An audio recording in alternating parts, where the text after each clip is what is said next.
4 million seasonal employees in the United States from earning any paid sick time. Under the Healthy Families Act, employees can only begin using paid sick time after being employed by their employer after 60 calendar days. Seasonal employees are no food insufficiency.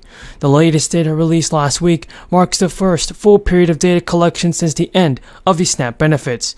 It revealed that households in states that were distributing the extra benefits generally experienced lower levels of food insufficiency compared to those in states distributing standard debt amounts. Now, households in states that opted out of emergency allotments reported that they often do not have enough money and food to eat at the higher rates than those in states that continue to distribute the additional SNAP benefits. 1 in 4 households in the 32 states impacted by the policy change are reporting that either sometimes often do not have enough to eat. For some households that received benefits up until the program's termination, the policy change has major implications. For instance, a family of 4 with a net monthly income of $2,000 received $940 more in SNAP benefits this year compared to the previous crisis.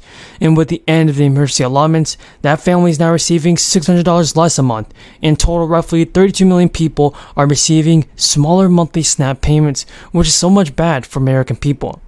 Other changes to SNAP include eligibility requirements. Republicans have passed a bill that would raise the age limit from 50 to 56 years old for the work requirements, and also that affect qualification for SNAP benefits too.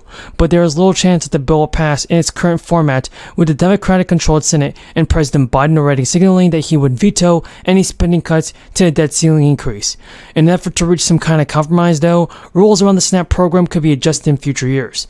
This past Friday's better than expected jobs report defied interest rate hikes again that are aimed to slash inflation by cooling the economy.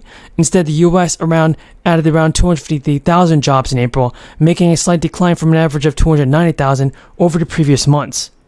And now government data showed that the job gains did not occur evenly across sectors. Some industries posted blockbuster expansions, while others lagged far behind. The sector that featured the most job gain covers a wide-reaching set of positions, referred to as businesses and professional services, which includes attorneys, accountants, managers, and computer engineers. The sector added 43,000 jobs last month, nearly doubling an average of 25,000 jobs gained over the previous 6. The major expansion arrives despite high-profile layoffs in the media and tech industries. Healthcare, an industry that is showing job growth in recent months, continued at a blistering pace in April, and according to experts, the performance in this industry owes a large part to the aging population. Roughly 17% of Americans are 65 years or older.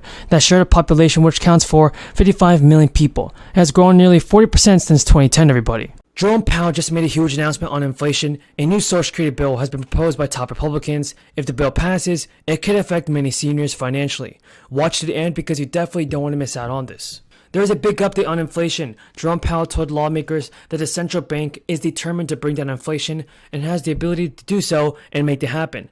During a meeting with the Senate Banking Committee, Powell stated, "At the Fed, we understand the hardship high inflation is causing. We are strongly committed to bringing inflation back down, and we are moving expeditiously to do so." We got a ton of news on what to do for this. Serious debates over Social Security are happening, and the lawmakers are unexpectedly proposing new Social Security reform plans.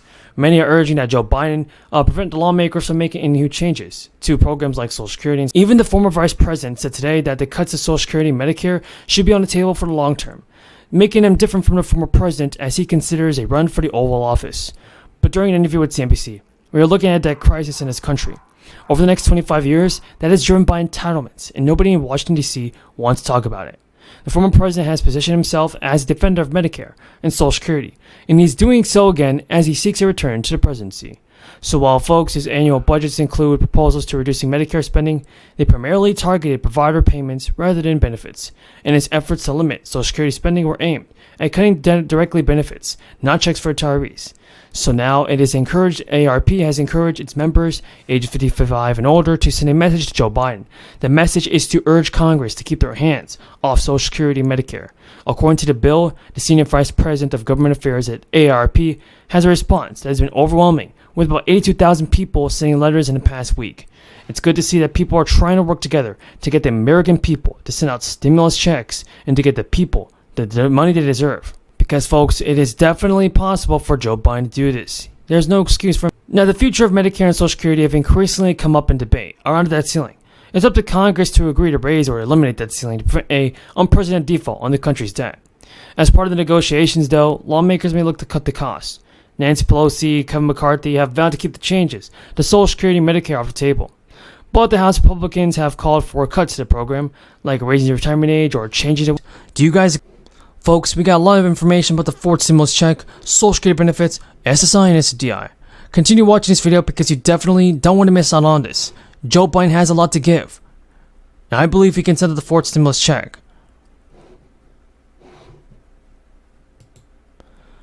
Kevin McCarthy and Joe Biden will meet Monday to resume talks on how to avoid a catastrophic debt default. Even today, Joe Biden met at the White House, and he's meeting with Republican leaders to move their extreme positions to achieve bipartisan consensus on the fourth stimulus payment.